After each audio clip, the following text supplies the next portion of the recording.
Ô Marie conçue sans péché. Frères et sœurs, l'évangile de ce dimanche suscite bien des lectures. Restons à la plus littérale. Il présente trois figures majeures de l'histoire du salut. Marie l'Immaculée, choisie pour être la mère du Sauveur. Joseph, son époux de la lignée de David, qualifié d'homme juste, un titre majeur dans le monde juif.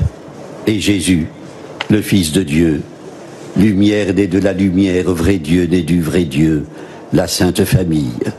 Elle est unique sous tous les aspects, merveilleusement éloignée de nous.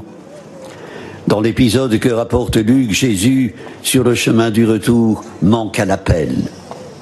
Il faudra à ses parents 3 jours et revenir à Jérusalem pour le retrouver. Confronté à ce qui apparaît à première vue comme une fugue, sa famille est toute proche des nôtres. Marie ne comprend pas et voudrait comprendre. Joseph se tait. Silence d'un père sans voix, dépassé par ce qu'il vient de vivre. Un fait divers d'aujourd'hui? Non. Non, certes. Parce qu'il s'agit de Jésus et que sa conduite n'est pas ce qu'elle paraît. Parce que comprendre, croire, c'est accepter de mettre un pied dans des zones où ne pénètre pas la pleine lumière. Et c'est accepter que la foi grandisse en nous. Le feu de Jésus la raffine et l'épure, mais ne supprime pas l'épreuve que le plus tard tu comprendras, permet plus ou moins de surmonter. La lumière, c'est cet enfant de 12 ans, resté chez son père, parmi les docteurs du temple. Le vieillard Siméon l'a proclamé, lumière qui se révèle aux nations, et gloire d'Israël son peuple. Frères et sœurs, cette lumière illumine notre chemin, guide nos pas, nous enseigne à ne pas catégoriser les conduites, à ne point nous enfermer dans des attitudes tranchées. Elle nous conduit à regarder tout être humain dans sa singularité, en tout premier lieu les membres de notre propre famille. Mère Thérèse disait que la plus grande pauvreté, c'est de n'exister pour personne. La famille est riche en personne.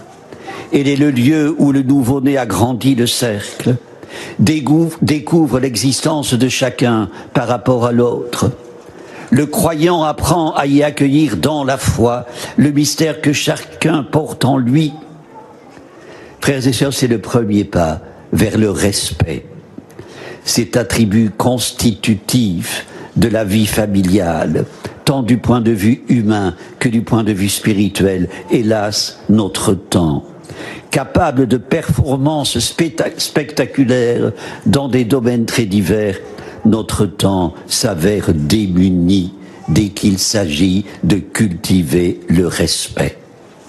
De nos jours, le respect est mis à mal.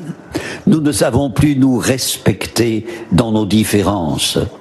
Accoutumés que nous sommes à respirer l'air des insultes, comme le constate amèrement le pape François. Or, insulter l'autre, c'est commencer à le tuer.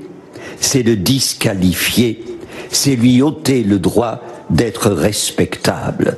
Frères et sœurs, en sommes-nous conscients? Tuer la haine est aujourd'hui un devoir majeur. Les paroles sont comme des fauves, a-t-on dit. Elles agressent, elles rugissent, elles déchiquettent. Tout conflit d'ordre verbal porte en germe un homicide. Frères et sœurs, il est impératif que nous apprenions à nous respecter mutuellement, d'abord dans nos familles, à respecter le cheminement d'autrui, qu'il soit commun ou écarté. Il est impératif que nous apprenions à respecter nos aînés. Les vieilles personnes qui étaient hier considérées comme des sages, aujourd'hui sont des croulants. La Bible enseigne que la sagesse se trouve chez ceux qui ont longtemps vécu. Ils sont porteurs d'expérience, de savoir. Ils connaissent l'âme humaine, ses contours, ses détours, ses abîmes. Le Seigneur a déclaré que les vieux et les vieilles reviendront s'asseoir sur les places de Jérusalem, le bâton à la main, à cause de leur grand âge. C'est le prophète Zacharie qui l'annonce et il ajoute « Les places de la ville seront pleines de petits garçons et de petites filles qui viendront y jouer. » Beau spectacle d'un vivre ensemble intergénérationnel. Frères et sœurs, les anciens ne sont pas tous des grommeleux ou des aigris. Et la vieillesse n'est pas que décrépitude ou naufrage. Nos amis les prêtres africains le savent mieux que nous. Ils ont beaucoup à nous apprendre sur le fait qu'un peuple qui ne prend pas soin de ses vieux et de ses enfants n'a pas d'avenir, parce qu'il n'aura pas de mémoire et qu'il n'aura pas de promesses. Que les prêtres africains de plus en plus nombreux dans nos diocèses soient remerciés pour leur témoignage. Outre leur jeunesse et leur générosité, ils nous apportent le respect des anciens.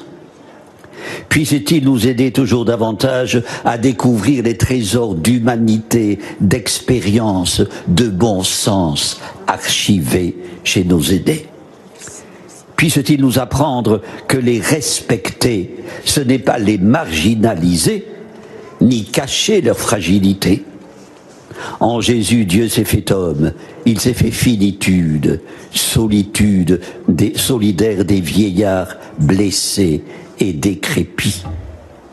L'homme de sa naissance à sa mort est créé à l'image de Dieu.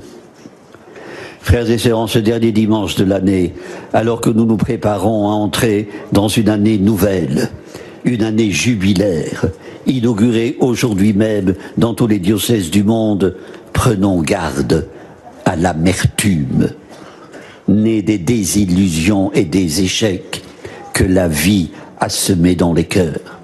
Prenons-y garde parce que l'amertume est le fossoyeur de l'espérance. Elle la mine, elle l'infecte, écrit l'auteur de la lettre aux Hébreux, et là un goût de rance. L'espérance, elle, est toute tendue vers l'avenir et l'embaume comme une miche fraîchement sortie du fournil. Le réalisateur du film Le Grand Silence, Philippe Gröning, disait à des journalistes, après son séjour de 6 mois chez les Chartreux, « Ils ont une confiance absolue dans le fait que Dieu s'occupe de tout et que ce qui arrive va vers le bien. » De quoi jubiler.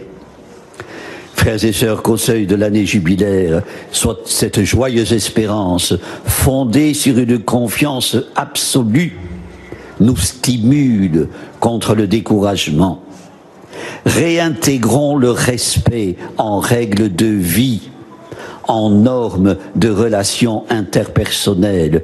Vivons dans l'espérance, elle ne déçoit pas, puisqu'elle n'est pas à notre mesure, puisqu'elle nous est donnée par Dieu et en Dieu.